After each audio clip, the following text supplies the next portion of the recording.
केंद्रीय मंत्री नितिन गडकरी अक्सर अपने बयानों को लेकर सुर्खियों में बने रहते हैं। वो अक्सर कुछ न कुछ ऐसा कह देते हैं जिससे पीएम मोदी और बीजेपी असहज हो जाते हैं।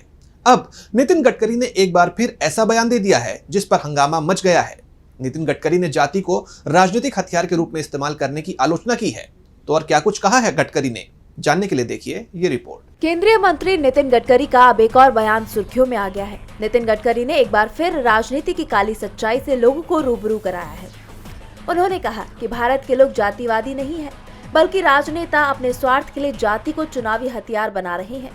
गडकरी ने अमरावती में डॉक्टर पंजाब राव उर्फ भाऊ साहेब देशमुख स्मृति पुरस्कार समारोह को संबोधित करते हुए कहा कि इस बात की होड़ लगी हुई है कि कौन ज्यादा पिछड़ा है। सामाजिक असमानता को खत्म करने की आवश्यकता है।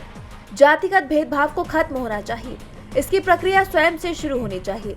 गडकरी ने आगे कहा कि पिछड़ेपन पर चर्चा सामाजिक न्याय से हटकर राजनीतिक वार्ता में सौदेबाजी की चिप बन गई है। सच्चे नेतृत्व के लिए पोस्टर या विज्ञापनों की जरूरत नहीं होती। राजनीति को आत्म प्रचार के बजाय समाज सेवा पर आधारित होना चाहिए। नेता चुनावी लाभ के लिए अपने समुदाय को अधिक पिछड़ा साबित करने की होड़ में लगे हैं। मैंने चुनाव लड़ा और लोगों से साफ कहा कि मैं अपनी शर्तों पर राजनीति करूंगा, चाहे वो मुझे वोट दे या नहीं। साथ ही उन्होंने चुनावों की बढ़ती लेन देन वाली प्रकृति पर दुख जताया और प्रचार पर अत्यधिक धन खर्च किए जाने पर प्रकाश डाला।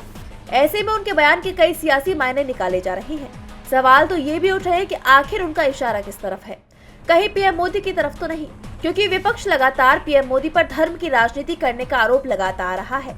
हाल ही में हुई नागपुर हिंसा के लिए भी विपक्ष ने बीजेपी को जिम्मेदार ठहराया था और अब नागपुर हिंसा के बीच गडकरी का ये बयान चर्चा का विषय बन गया है। डीबी लाइव महाराष्ट्र की रिपोर्ट।